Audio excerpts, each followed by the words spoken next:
Good morning, everyone, and welcome to the Highlands and Islands Enterprise and Big Lottery webinar covering the Community Assets Fund and the Scottish Land Fund. As you can see from the screen, everyone's automatically muted, but there is the opportunity for a question and answer session at the end. So if you fire your questions in on the box on the side, they will be answered in that session at the end. Speaking today, we've got Tony Crosbie, who's the Operations Manager at the Scottish Land Fund here at Highlands and Isles Enterprise, alongside Karen Fitzsimmons, who's a Funding Manager at Big Lottery, and Stephen Smith, who's a Capital Advisor from Big Lottery. We'll be kicking off with the Scottish Land Fund and then heading over to the Community Assets Fund. First up, we have Tony Crosbie. Tony, have we got you here? Yes, we have, Ellie, thank you. There we go, and we'll just hand over to control to Tony. Okay, great.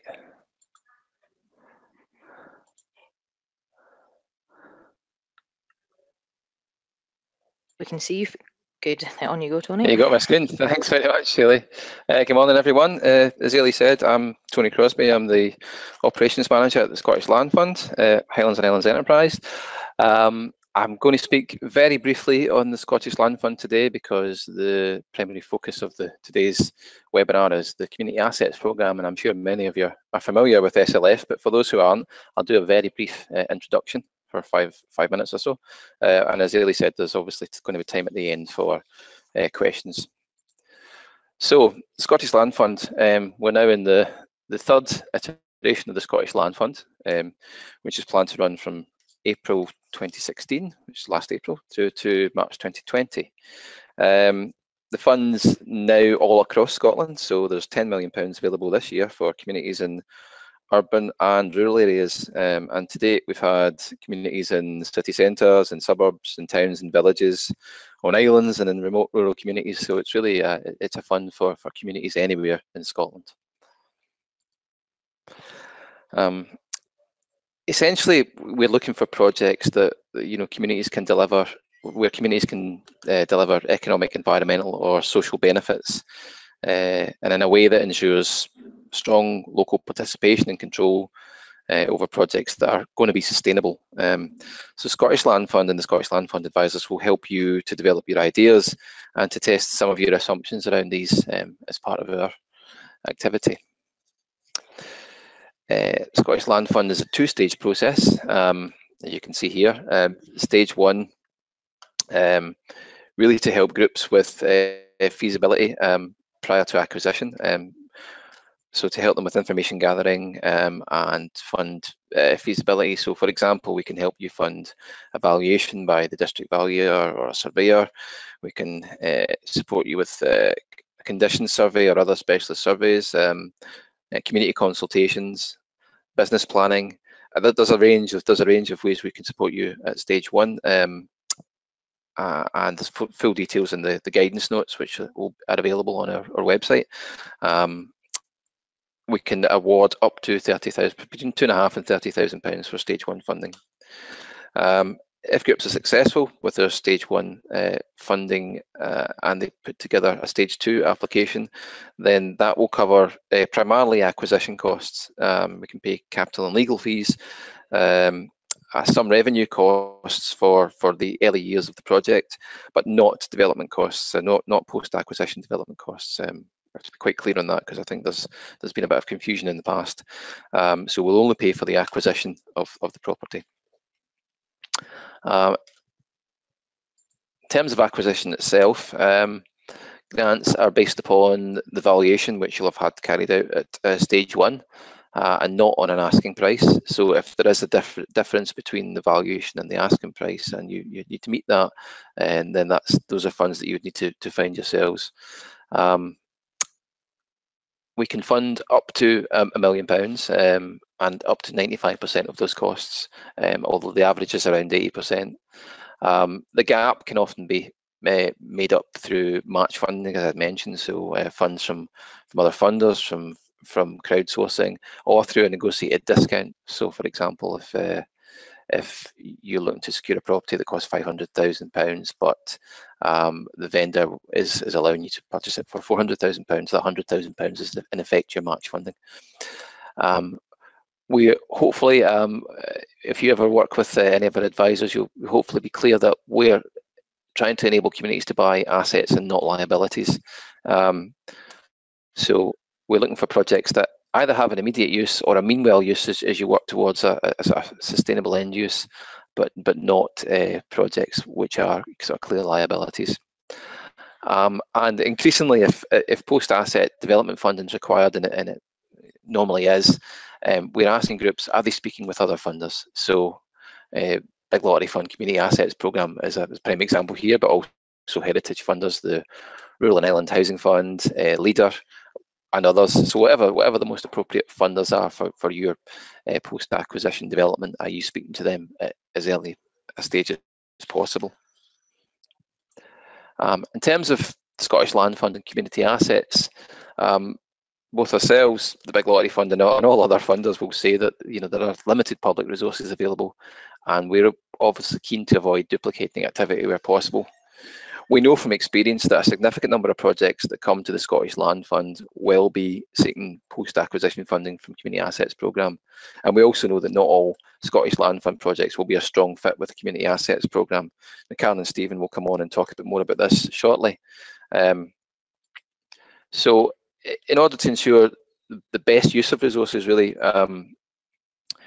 we will hopefully at an earliest possible stage discuss projects that come forward to both the Scottish Land Fund and Community Assets with colleagues from the Big Lottery Fund to identify, as I say here, a joint approach.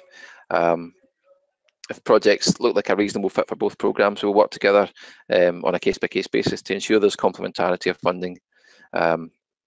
So, for example, looking to ensure that there's no duplication of costs around fees which might be more appropriate to one or another of the funders.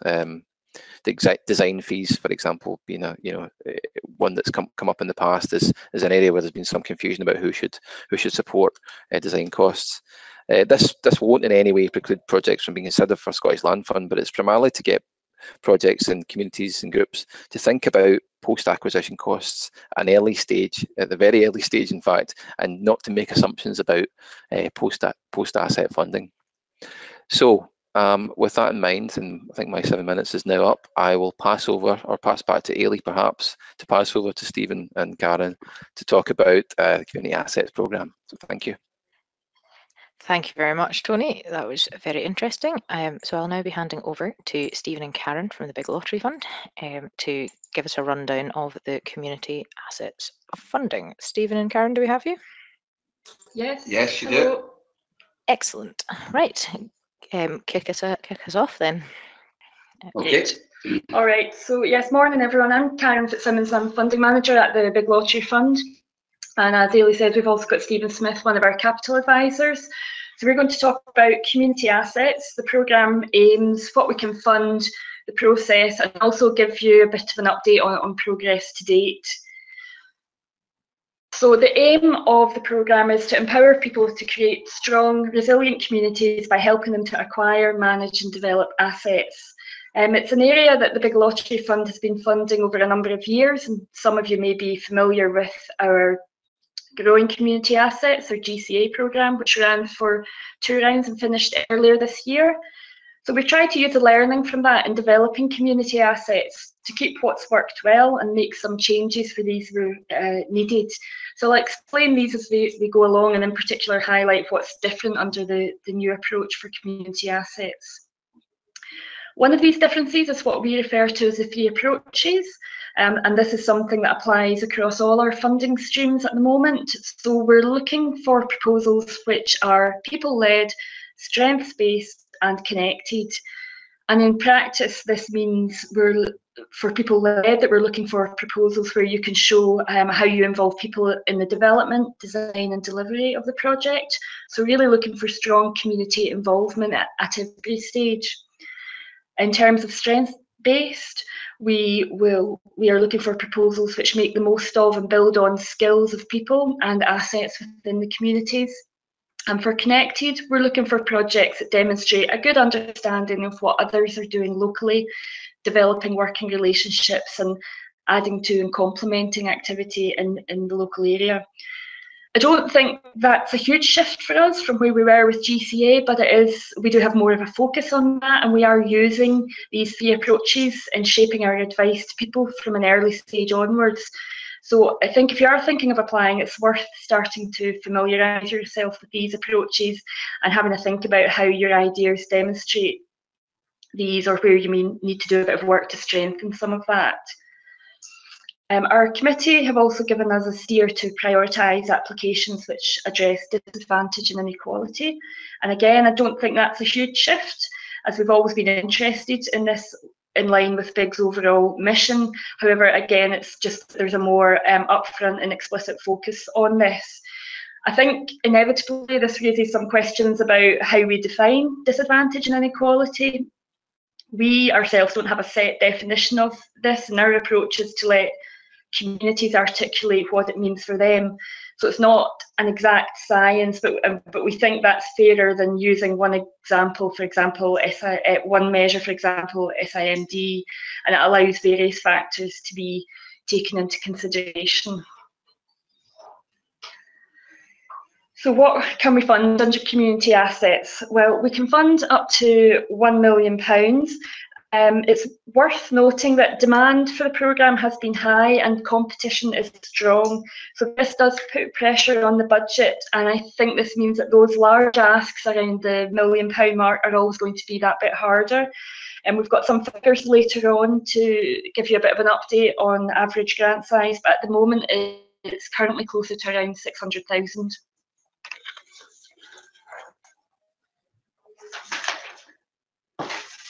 In terms, sorry, I'll skip back to that slide there. We can provide funding for capital and revenue. That's because we know projects need an injection of revenue to get up and running. Just to go back to the previous point, apologies, the funding can be to acquire and or develop assets. So as Tony had mentioned in his presentation, some organisations will want to apply to community assets for both. Others may choose, for example, to use SLF money to acquire an asset and then come to us to develop this. And this can work in practice, but as Tony has pointed out, not everything funded at acquisition stage through SLF can be funded under community assets. So it's important to understand this when developing your plans, and we encourage people to talk to us as early as possible in the process so that we can advise you of the likely fit or not with the programme. So yes, we can provide capital and revenue funding. We can provide funding for up to 5 years. There's also development funding available in the pre-application stage before the main submission comes in, and we'll talk a little bit later about how to access this. As well as the funding itself, you have access to a range of other support. So there is support from the capital team within the Big Lottery Fund, so that's Stephen who's here today and his colleague Mark Hilton, who some of you may know. We also have put in place for community assets a network of capital mentors, and some of whom I think are involved today as well, and they will provide more in-depth capital support for some projects, and Stephen will be talking a bit later about how projects can access that specialist support if it's required. Lastly, we also have a support contract in place with Social Investment Business, or SIB, and that covers a range of issues, commonly things around governance and in particular business planning. So there's a range of support there for groups in the pre-application and post-offer stage as well.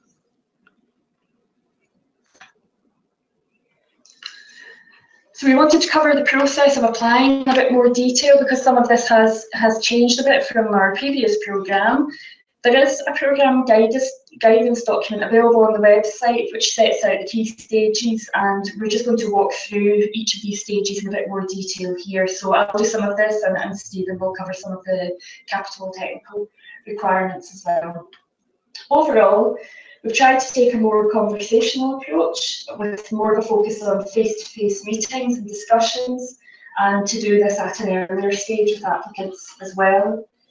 Essentially, it's a one-stage decision process with some enhanced advice at the start and access to development funding for those that are advised to apply. So that's a bit different from the two-stage process that we had under Growing Community Assets, if any of you are familiar with that. The first step then in the process is for people to contact our advice line, and the telephone number and email details are here. And we'll ask for information about your idea, the asset, a bit of information about your organisation, just to try and get the basics of the proposal. It is a fairly in-depth conversation that we have with applicants at this point, because what we're trying to do is screen out proposals that don't fit with the programme, so that organisations don't waste time applying if we can identify early on that they're unlikely to be successful. So sometimes it can take a few phone calls or discussions or emails back and forth, and I would encourage people not to worry about this stage, to contact us as early as, in general, we are keen to talk to people as early in the process as possible so that we can give you good advice. If the inquiry staff think you are a fit with the Community Assets Programme, they then refer that through to the funding team which I manage, and we arrange to come and visit you. So that's something we're doing with everything that comes through from inquiry stages. We will commit to do a visit, and that's carried out by the funding officer and one of the capital teams, so either Stephen or Mark. And this is the opportunity for us to discuss your idea in more detail with you. The funding officer will advise you on areas that will be discussed and who you should have present at the meeting. In general, we like to keep things relatively informal. So it tends to be the main contact. For example, if you've got a development worker, a project manager, if you've got paid staff, you may not, and then one or two board members, usually chair and treasurer, something like that. So it's not an assessment visit, and people should feel that they're having to pitch the project at this stage. It's really about us gathering information and getting to understand your proposal better. The feedback so far is that staff are finding it really beneficial and getting a good understanding early on in the process, rather than trying to read about this later on from an application form. One of the main reasons for visiting is for us to actually view the assets, the building or piece of land. And this is a good point probably to bring Stephen in to talk about his role as a capital advisor and what he's looking to get out of the visit. Thanks, Cam. Yeah, morning everyone. Yeah, as Cam says, the visits when myself and the funding officer come along are very informal, and they are basically information gathering, taking us beyond the inquiry stage. From a capital point of view, what I'm trying to establish at those meetings is the basics of your project in terms of, have you done an options appraisal? If you have, what form did it take? What was the involvement of the community in that options appraisal? We'll look to find out what stage project design may be at, because some projects are really at ideas stage, others are further down the line. We'll look to establish if there is a design in place, an outline design in place. Has that been informed by consultation, and if so, what form did that take? And have the proposals developed, taking on board input from community consultation events, etc., that have refined the design process. We'll look to establish what the situation is around ownership. Do you own the asset, the land? Do you have an agreement in principle to take on the asset? Are you speaking to the Scottish Land Fund about the acquisition? In some cases, they've already been acquired through SLF. We'll look to establish such things like, are there any statutory consents in place, planning, building along, etc. And then we'll look at what are the costs that you've the capital costs that you've calculated, and on what basis have they been done? Has there been a surveyor or other design professional pulled together the costs? And they can range from the very basic initial, we have an idea and here's an outline cost per square metre for it, to projects which actually have got the statutory consents in place and they're working from a detailed cost plan. But I would say, for any who are already joined the webinar and are about to get a visit or have had one, you'll hear the same thing said. There are no right or wrong answers to the questions that we ask at these meetings. We really are there to gather information about the stage of your project, and then we take that back and we discuss that with the team. So don't feel if you don't have something in place that counts against you. We're really there at that meeting to take away what information we can about the stage of your process. Your project, sorry. That sort of covered my involvement. I'm going to pass you back to Cam now, and she'll take you on to the next part of the presentation. Okay, so after the visit, as Stephen said, we use the information you've given us to advise you on whether we think you should submit an application or not. We don't have an application form for community assets, so what we ask you to submit is what we call a strategic plan and also a capital checklist, which cover the technical details. We'll come on to talk about those in a bit more detail later. But also at this point, if you are invited to apply, this is the point at which you can access development funding. So as I say, if you're invited to apply, you can ask at this point for development funding to help you meet the requirements of the main application. So just some general points to note here. We'll send the application form to you after the visit and give advice on what the cost you will be able to cover. So it's like having had the visit, Stephen and funding officer have a good idea of what work that you need to undertake in order to submit a full application. So they'll give you some advice on that. It's a short form and we can usually turn decisions around quite quickly, so that helps keep the momentum going. We are asking for less information for a full submission, so development costs tend to be lower than under GCA.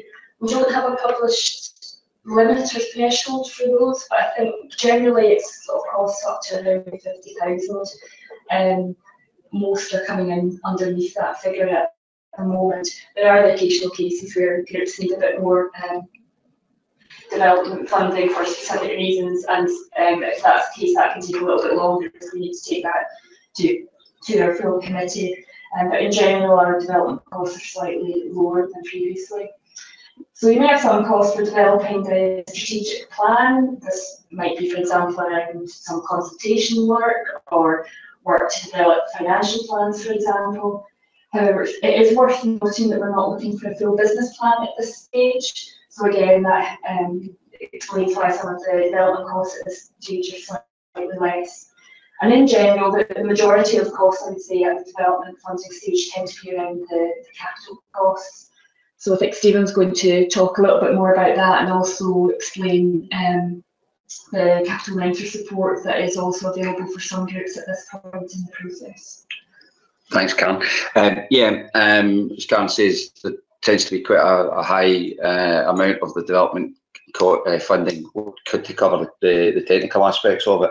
In terms of that, we are looking for projects to be at the end of the development funding stage to be at what's called the RIBA stage 2, which is a step back from planning. So we're not asking projects to have secured the planning consent, which any groups who have applied to GCA in the past would know we were asking for a planning consent to be in place. It's not that, so it can cover the design cost, the design team costs. Normally, that's your architect, your civil stroke structural engineer.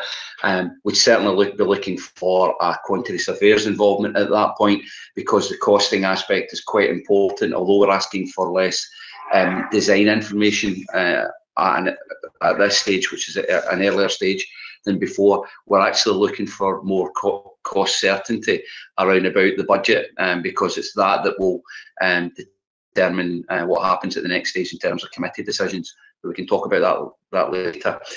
We will be looking to get some of the surveys undertaken, and they will be done on a project by project basis, which again is part of coming to see the building or the land or discuss the project, because we may ask for certain surveys to be done at an earlier stage than perhaps your design team would normally expect them to be done. But again, that's all to inform what comes out of your what comes through in terms of budget. So that's a discussion that we as the capital team would have with you and your design team. In terms of the capital mentor support, this is a new process for us, because we recognised that with only 2 individuals and covering the whole of Scotland, we couldn't give the same amount of support as we could through, for example, the SIB contract. So we have 5 individuals spread across Scotland who have a range of experience, from architects through development officers, etc. And that's a decision that we would take at the meeting with you when we thought this organisation could do with some mentor support. Now that can be the whole process from the start of it, through from options appraisals, pulling together your outline brief, looking at your design team, getting a design team appointed, tendering it and supporting it. It's important to stress though, the capital mentors are not project managers.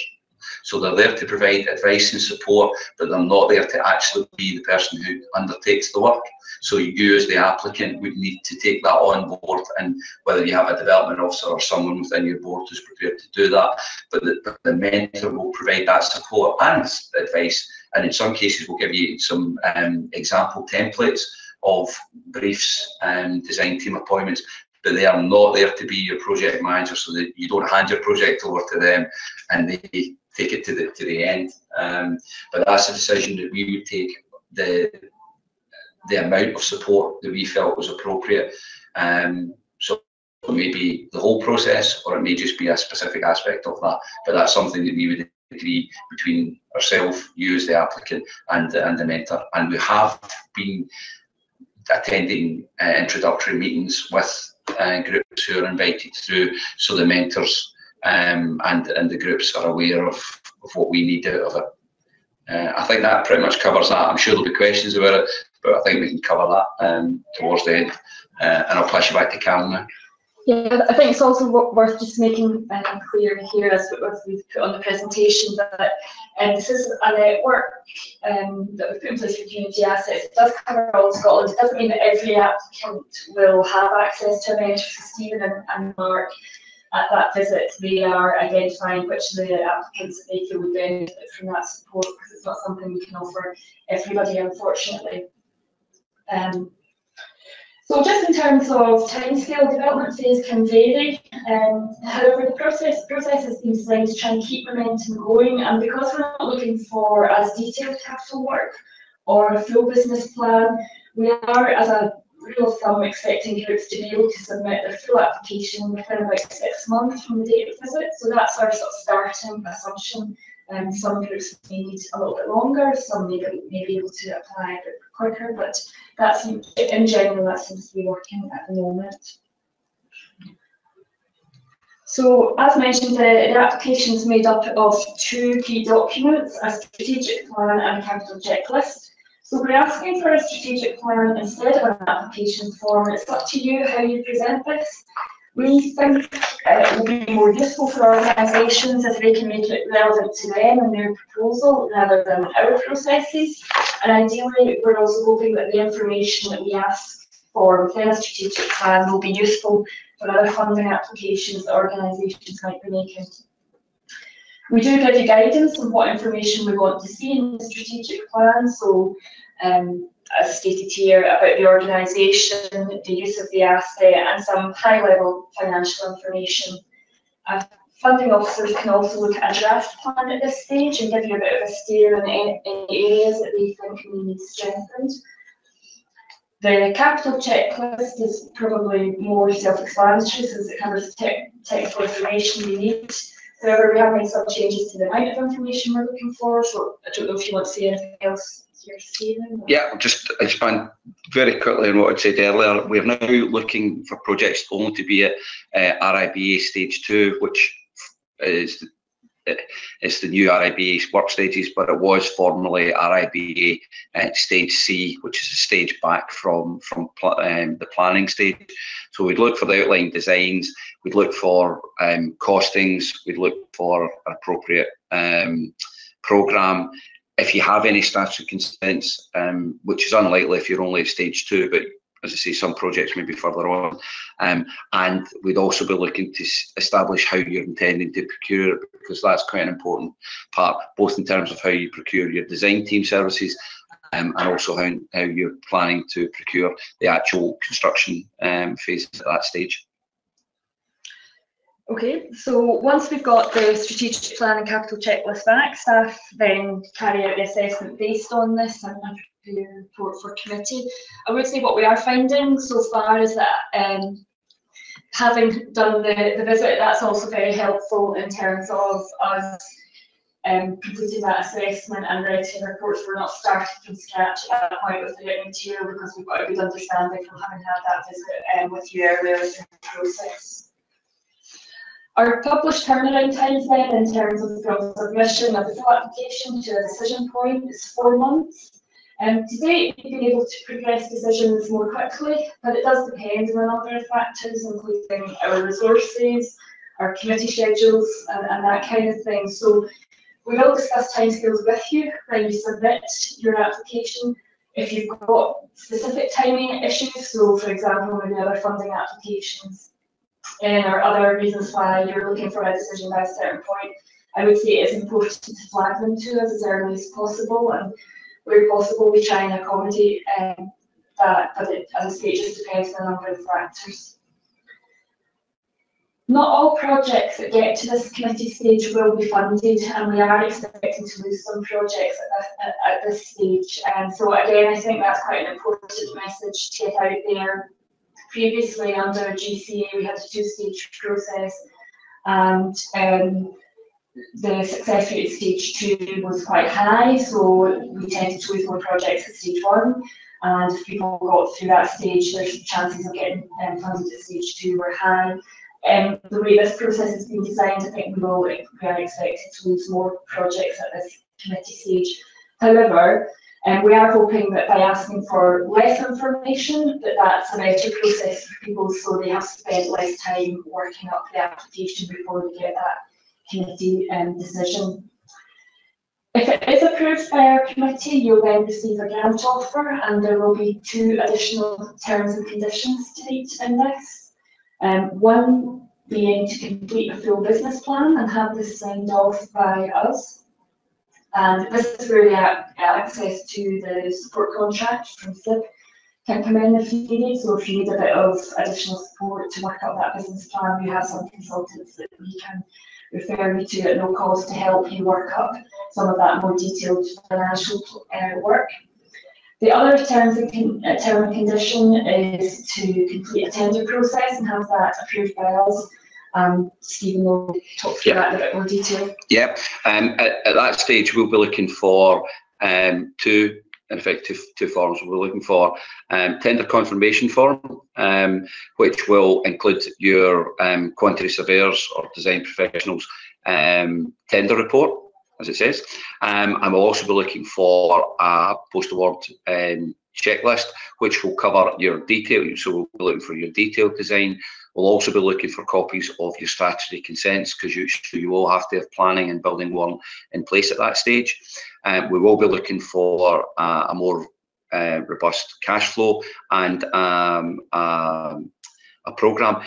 It's also worth pointing out that although at the stage where we assess it and take it to committee, we're looking for less design information, the point I made earlier about the costings is quite important, because the budget that we assess the project on, that the committee make their decisions on the offer of grant, once you have your tenders back and you submit the checklist with the budget, providing that budget that comes back after the tenders is within 15% of what was assessed and went to committee, then that will be that condition met. If, however, it comes back, and even if you've done a value engineering exercise, and it comes back more than the 15%, then we would have to take that back to committee for them to make a decision whether they still wanted that offer of grant to be live. So it's that's what I'm saying. It's perhaps less design information, but we are looking for more certainty around about the costs and the budget.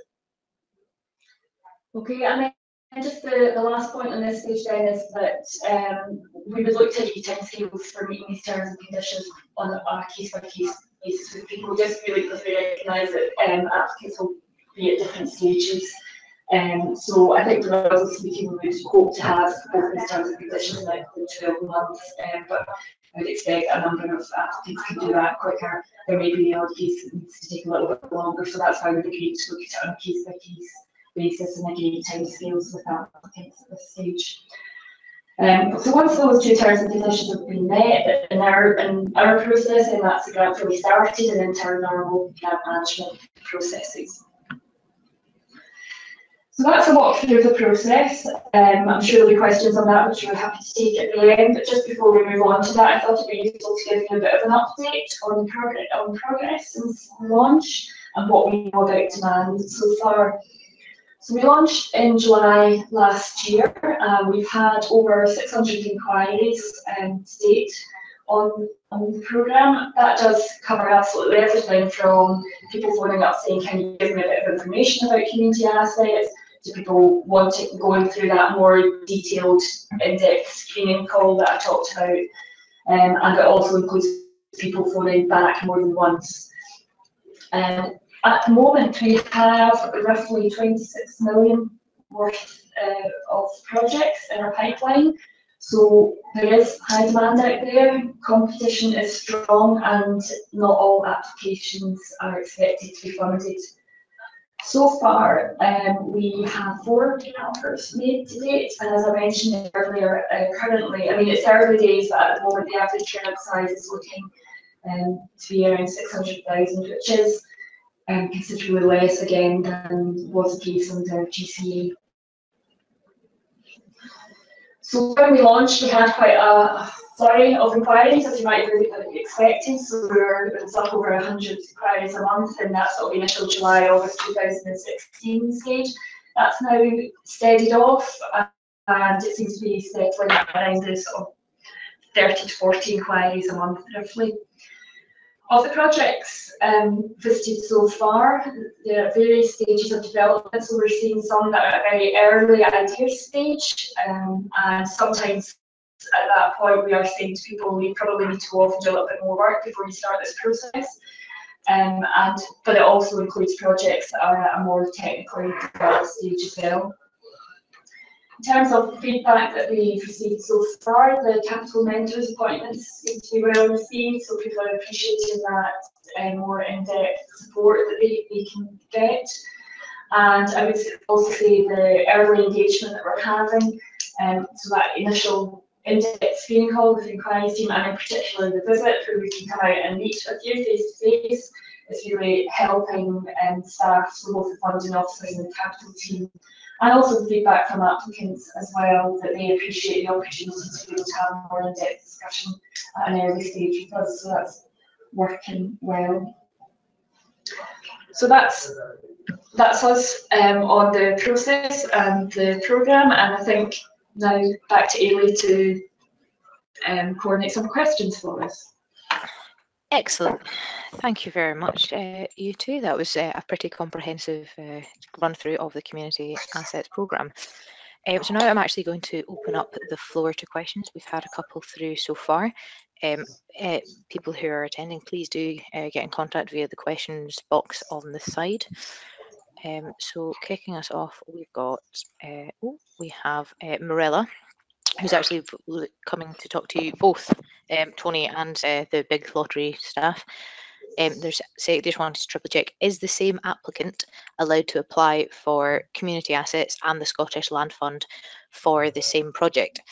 If not, is the same applicant going to be at a disadvantage if they have applied and been awarded a grant by the Land Fund and would like to apply to community assets for the same or different project? So it's a fairly large question there. Well, I can start off. Yes, you can apply to both, and no, you wouldn't be at a disadvantage if you are successful. If you're currently successful with the Scottish Land Fund application and are now going to community assets. So rather than going into the various sort of permutations, I'd say yes, you can apply both, and no, you won't be disadvantaged. Okay, so that makes sense. Communication. Yeah. I think just to clarify, we're in the same position, so you can apply, as Tony said, to both funding streams. Obviously, we would be checking the right duplication of costs in there. Yeah, absolutely. But in principle, yes, there's no problem, and it's quite often what organisation to do is apply to both. It's just, as we mentioned earlier, I think normally what people are looking to do is use Scottish Land Fund, for example, to acquire an asset and then come to community assets for development costs for that. But I guess just as I said right back at the start, that the earlier people think about speaking to both, the better. Simply because if people come to us to acquire an asset with the assumption that they can thereafter go straight to community assets to have it, the construction costs funded, as you pointed out, Karen, in your presentation, the money is tight and the success rate is a lot more challenging now. So the earlier they speak to both parties, the better. But that's right, and it's something when we have when the inquiries team have that screening call as well. So if people are talking about or thinking about applying to Land Fund or are in the process of applying to Land Fund, they'll go into that in a bit more detail with groups as well. So just re-emphasising that message about don't assume if you're funded through Land Fund that you will definitely be funded through community assets. So we can explore it at an early stage as possible. Okie doke. So a pretty well resounding yes, but make sure to communicate on that one. The next question up is from Dot Stewart, which is, are there any limits on the number of projects or amount of funding which will be awarded to a certain geographical area? And that's open to both funds there. I'm happy to start here. We don't have a budget per area, so we have a indicative budget for the programme, and so for this current financial year it's £10 million, but it's not split up by area. That said, that is something that we do give our committee information in terms of what other funding is in the area, both in terms of assets and other sort of big lottery funding activity in the area. So they have that information when they're looking and making their decisions, but we don't have a budget per area. Yeah, and that's the same for the Land Fund, really. I mean, obviously we'll take into consideration things like, displacement and sort of overcrowding, and depending on the nature of the project.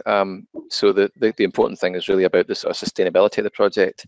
So if there are a number of other competing projects, if you like, in a very tight geographic area, then that's obviously going to be challenging. But no, absolutely, there's no limit or no kind of area-based budget in that sense.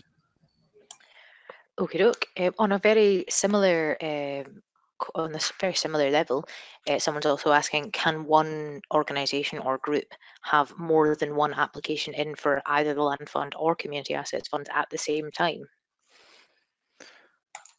Well, yeah, I guess from the Land Fund's point of view, yes. But again, I suppose the big issue there is around capacity and managing what are sort of fairly complicated processes within the limitations of your organisation. So, we'd want to speak to you about that rather. We'd want to speak to you about any application you are considering submitting, but we'd certainly want to speak to you if you were submitting more than one. I think our position is that we expect applicants just to have one live grant at any one time with us, so we wouldn't be able to progress.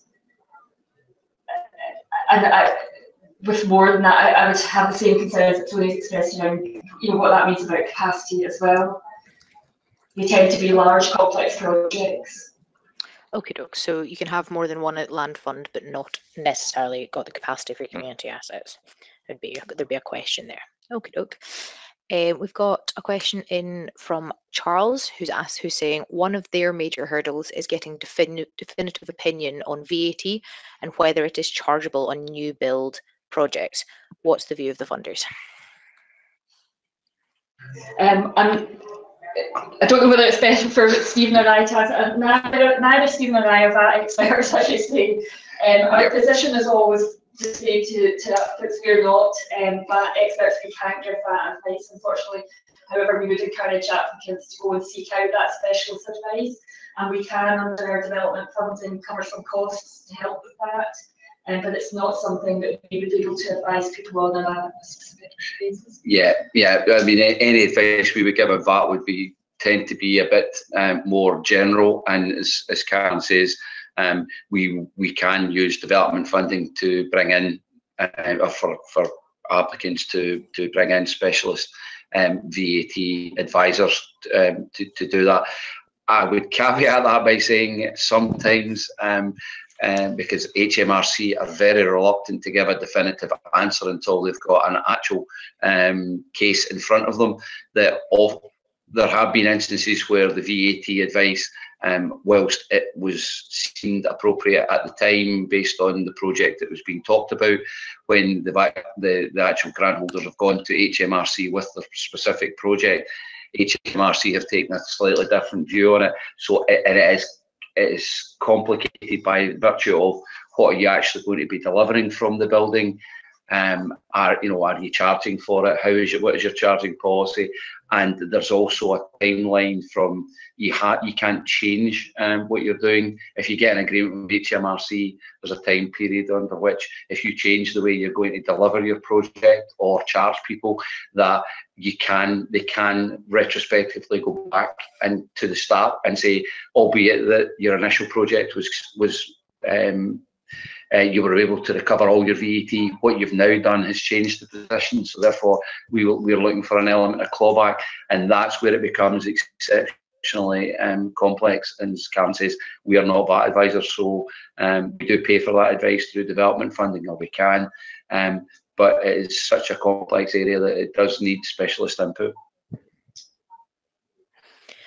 Okay, thank you very much. We've got a slightly more situational question here.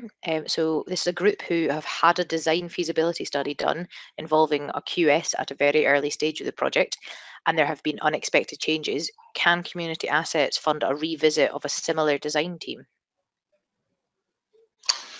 Oh, that's an interesting question. I think probably need a wee bit more background to that particular question, Ailey. In terms of why you'd be looking to go back to revisit. I will be honest and say that the projects do change from initial idea stage, and they do develop. It would really depend on what you were looking to do. What we wouldn't want to do is we wouldn't retrospectively pay for works that had been undertaken. If it was something to expand on what had been undertaken, then that's the type of thing we would have that conversation at the meeting, and when we were offering the opportunity to go through and submit a development funding application. Okay, look, I think you've actually answered that question. I happen to know the group who are asking that one. Okay. Next one up is, if a group has a well-developed idea with a proven local need, but they haven't yet identified a particular asset, can the Community Assets development funding be used to assess options that might be available? I would say to you, because we have been, I personally have been to a number of these initial visits, we would kind of expect that by the time we are doing you've been through the inquiry stage and we're doing the actual visit, that you have got the basis of your idea. So you've done your options appraisal that has identified what you would like to do. It would help if there was a building or a bit of land that you were wanting to do it on, but we wouldn't normally be saying the development funding is to be there for you to look at all sorts of options, and all.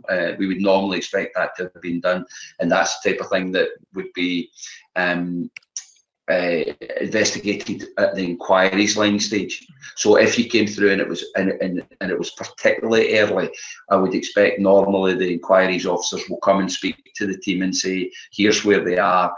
What do you think should we be inviting through and having the visit? And if it's too early, we would give that advice back and saying, well, actually, we think you should perhaps consider doing the following, and then coming back through the inquiries line again.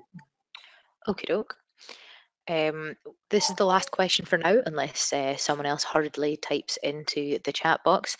And that is, does revenue funding for either or both funds cover full costs for a project manager? And if so, is that only at stage 2? I'll direct that at Community Assets first. So, sorry, there was a question around the project manager post, whether they include costs for a project manager. Costs for a project manager, and if so, is it only at stage 2?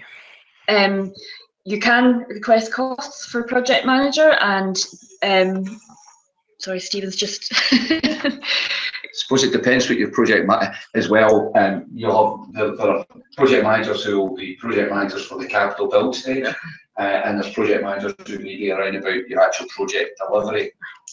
But both. In principle, yeah. those can be covered at the full application stage. You can also include costs in development funding for some project management costs as well. So from community assets points of view, it's that development funding and full application stage.